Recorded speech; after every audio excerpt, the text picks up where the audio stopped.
Welcome to the Bamboo Podcast, where we interview a range of guests about self-care, infant care, and relationships during the perinatal period. We are your hosts, Leah and Kaila.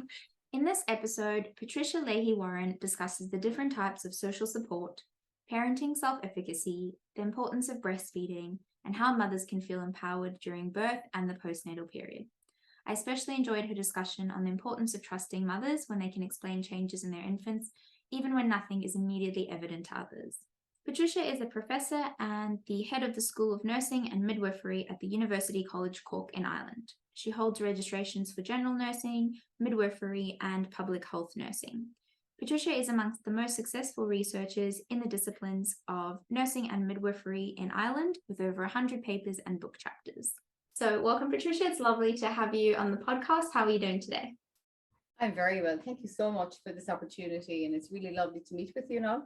How important is having that adequate social support for mothers during that perinatal period? What we need to start with, I suppose, really is to look at what do we mean by social support, or what do we understand to be social support? Because when I started out in this research about 20 years ago, I did ask people, and everybody had a different answer, and everybody had a different interpretation. So I spent many years actually delving into the theoretical literature to look at, well, what does social support mean?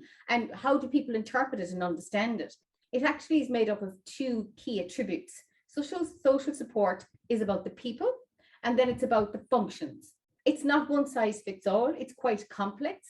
We really need to consider the whole transition into motherhood, and particularly for women who in the last 10 or 15 years provide, there's at least 75 or 80% of women now working full-time and in employment, whereas prior to that, women tended to have a baby and then stay at home. So their whole transition was about being a mother and transitioning to motherhood.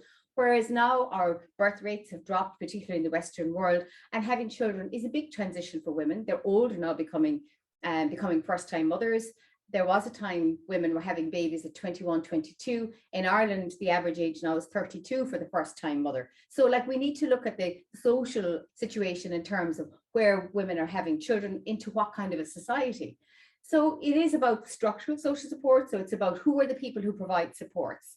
And in my research, I found that the most important person is their partner. So after their partner, it tends to be their mother, or their sisters, or their female friends. So the maternal influence is very big around the transition to motherhood. New mothers tend to seek out other people who've had a similar experience. So it tends to be their own mother, it might be their mother-in-law, it could be their sisters, their friends, but then it may not be their contemporary friends because they may not have children yet, but it tends to be women in the main. There are the supports then, of course, would be midwives. A lot of midwives are women, and a lot of midwives are mothers. And then it happens to be the healthcare professionals, so the obstetricians, the GPs, etc. So these are all of the people that would be in their communities in terms of who would be potential providers of support. So it's very clear that social support is incredibly important for new mums, but what are the different types of social support and who typically provides each of them?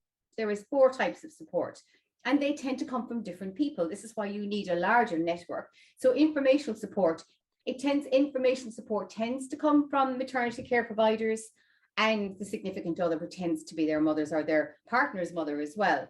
Then we have what's known as instrumental support, which is sort of like hands-on support. So who might actually come and clean the house or cook the dinner or do the shopping for you when you're at home caring for a baby. So who might give you hands-on help. And that tends to be then the partner is very good at giving instrumental support. Also your neighbors, your family, they would come, maybe cook dinner, do your bathroom cleaning, or maybe even do your shopping for you. And then we have what's known as emotional support. Emotional support is provided predominantly by the partner and is very important in terms of building self-efficacy and self-esteem, in particular telling the woman that she's doing a good job as a mother, as a parent, and as a partner. And then the 4th type of support is appraisal support, which is very much, again, linked into self-efficacy. So it's about appraising mother's skills in terms of parenting. So whether it's bathing the baby, changing the baby, caring for the baby who's crying, etc. This all enhances her self-efficacy, and then it'll reduce her risk of anxiety, stress, and depression. So there are different people who provide supports. There are different functions of the support, and the type of support that's provided is dependent on the needs of the mother. So again, it isn't about doing a tick box exercise. It's about asking the mother where she's at now. So today might be a day when she needs a little bit of emotional support. Tomorrow she might need informational support. So she'll seek out different people and then to give her the different type of support that she needs on a given day to actually transition, adapt and cope with managing a new baby, which doesn't really come with a booklet like you do when you get the new washing machine and it tells you which cycle you're supposed to put on. Absolutely. I wish it did. did. That's fantastic. And I love that it kind of changes with what she's needing on a day-to-day, week-to-week, year-to-year basis, basically. So, so it's all about what she wants and what she feels is supportive. So it's about, well, so tell me what I can do for you today. What do you need? How are you feeling? And I'm guessing if you do that, then you are actually increasing her own self-efficacy. What is like parenting self-efficacy and why is it so important? So a lot of people talk about confidence and other people talk about competence, but they're very different to self-efficacy. They're related, but they're different. And also we talk about self-esteem. That's also related, but it's a different concept. Self-efficacy is about your belief in your own ability to actually see through a task to the very end. So we have what's known as breastfeeding self-efficacy, with parenting self-efficacy, because it has certain tasks and skills that need to be done. So for example, we might have a woman who is a high-powered CEO and she's a financial analyst and she's very successful in her job. And she might come into new motherhood feeling very confident about her ability because she has other confidences, but actually her skills in relation to infant care may not be as honed as well as her accounting skills. And then she realizes, actually, I don't have the skills that I need. Then she needs her skills in that area built. How can new parents improve their parenting self-efficacy? Is 5 key areas in which you can work on, in which to enhance somebody's self-efficacy, and particularly around parenting. So these are vicarious experience. So women who've already had an experience of caring for a child, it might have been their own brother or sister, it might be a niece or a nephew, but they might have babysat. They can remember that, oh, I was able to do that, then I'm sure I'm going to be able to do this now.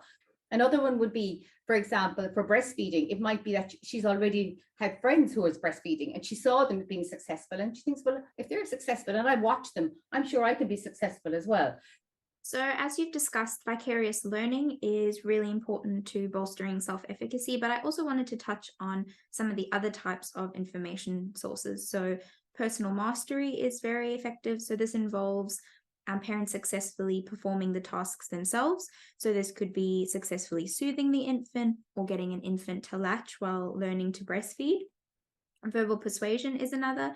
So this involves others providing encouragement and reassuring feedback to the new mother. So this would be really important for partners and family members and friends to take on board. And then physiological state. So this relates to the emotional state that the parent or mum feels when engaging in that task. So if you have more positive feelings while completing a task, that generally tends to lead to greater perceptions of self-efficacy for new parents. You're making an important point. So it's about putting in interventions in place that are going to enhance her ability to be able to do something. And also then to be, I suppose, to be well physiologically and also to be well psychologically. And there's lots of changes going on for women when they become pregnant, psychological, physical, emotional, their whole lives are going to be changed. And because they're now going to be responsible for another person as well as themselves. So it takes a huge toll on women when the realization in the postnatal period, if they haven't connected to the pregnancy, very well. And are there certain areas you find that mothers find particularly challenging? The skill of breastfeeding. So breastfeeding is a learned skill. And I think it has been portrayed as being something that, women just automatically know how to do breastfeeding, when in fact we don't at all.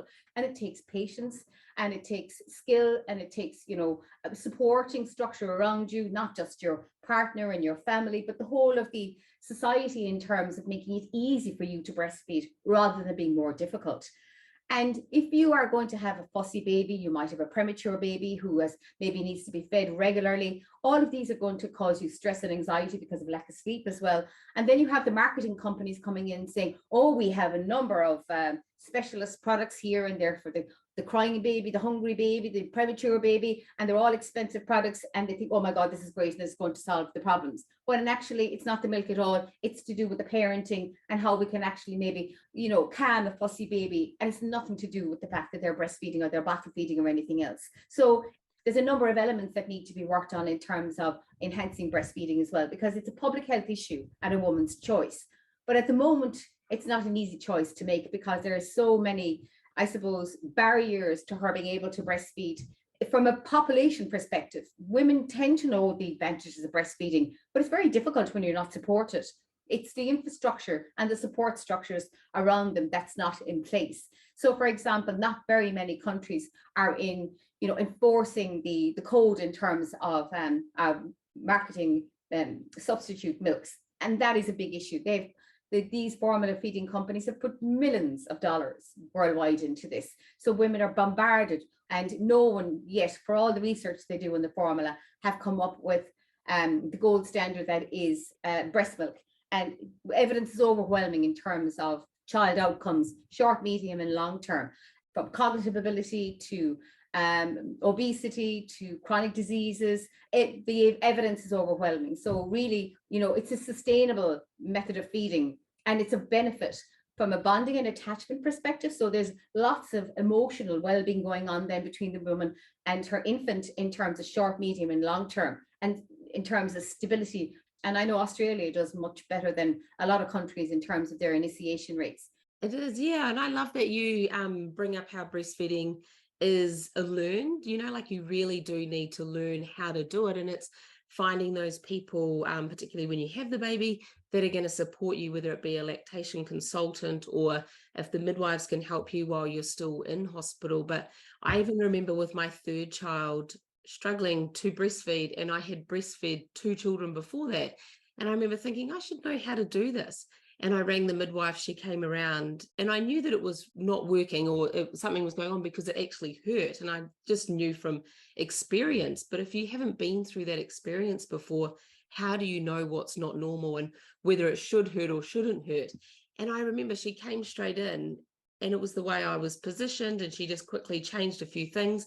And then the baby latched on and it didn't hurt anymore. And I remember thinking, I could have gone days of not seeking that help and it hurting and getting cracked nipples and everything else that happens. But yeah, just a few positioning skills, and I was away and we were away and we didn't need help anymore. But that was my third child. So I had that confidence to ask for that help. You're making an important point there as well. It was your third child. So there may have been an expectation that she's fine, she's a multiple, she knows what she's doing. And you don't, because each infant is different, and you're different in your third child than you were in your first child in terms of anatomy, physiology, even thinking. You're also thinking of your 2 babies at home, and there's a lot going on in your head that wasn't going on the first time, and your whole focus is just on the infant maybe. So it is very important that there's an assessment done with the midwife, and it should be a hands-off assessment, to watch, how are you getting on? Can you feel anything? Can you try this position? Can you try that position? And we'll get to the bottom of it. So and I would always advise everyone, that when they're going in, particularly for their first baby, for every time they want to attach initially, they should be ringing the bell to say, can you please help me to make sure that I'm attaching correctly? And once you get the attachment right in terms of the feel of it, what your signs you're looking for in terms of the infant, etc., then the chances are you won't get the cracked nipples, or you won't get the mastitis, or you won't get everything else, and that you'll be more likely to succeed. So the evidence is very clear in terms of women who exclusively breastfeed in hospital are more likely to have a successful breastfeeding experience.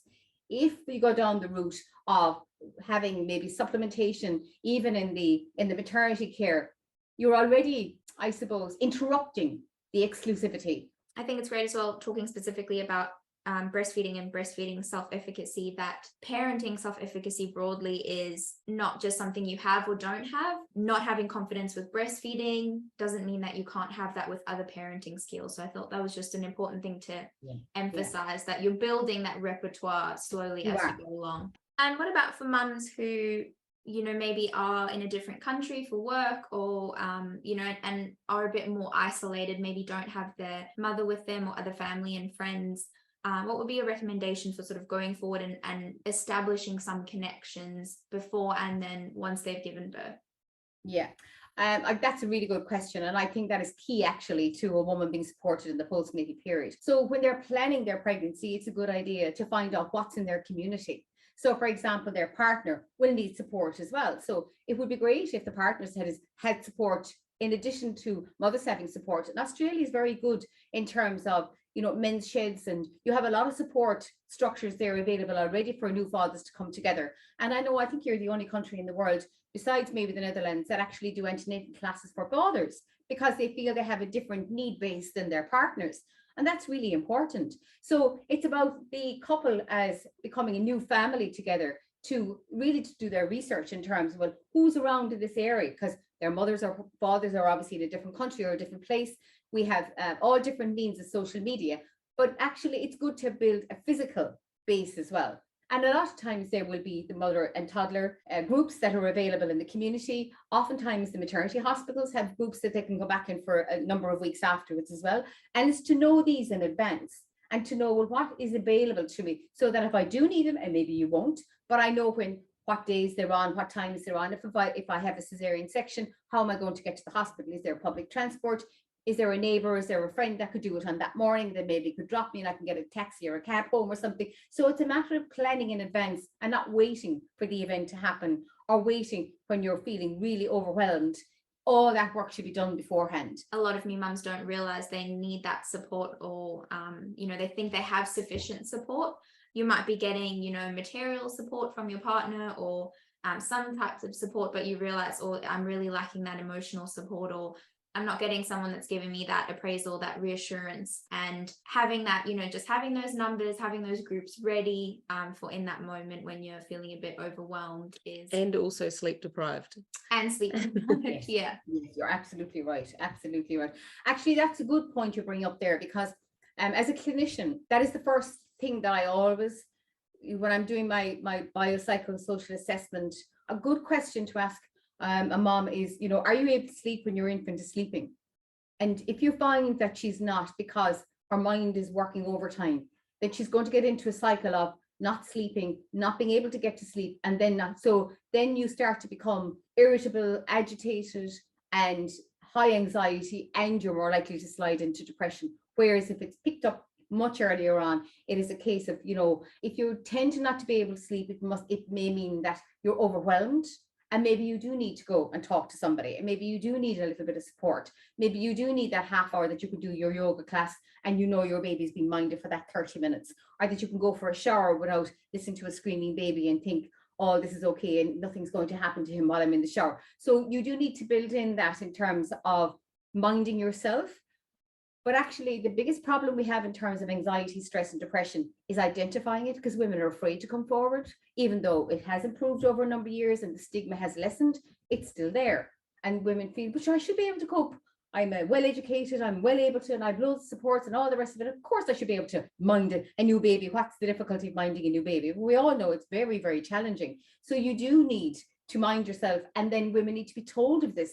And their partners need to be told, maybe you need to look for signs of irritability, not being able to sleep, not eating, again, all of these slight signs that say, well, maybe they're going down a route here, maybe they do need a little bit of help in terms of either the public health nurse, the health visitor, or the GP, in terms of looking at what can we do here to support her so she's not going to slide into depression, because we don't want that to happen. And even when it does happen, it is very easily treated. It's identifying it can be the issue. Yeah, absolutely. And that sounds like it really comes down to that kind of advocating for yourself and your partner advocating for you. And, some of your work has been around women's empowerment and how that relates to the transition to motherhood. And why is it that an important goal for mothers? There's what we call the external and the internal attributes of empowerment. And it depends on the culture, it depends on society, it depends on the political, I suppose, stance of the country as well. Where do women sit in terms of their decision-making powers? So this is why we talk about the external attributes. So how much in control are women of their own, destiny in terms of making decisions? Are they in employment? Do they have their own income? Are they their own decision makers in terms of buying houses, whether they work outside the home or they don't? Empowerment isn't just all about internalizing, because sometimes it's a case of, it's like a panacea. Sure, we just need to empower women, but it's not as simple as that. Women need to be in a position of empowerment to be able to be empowered. They need to be in a position.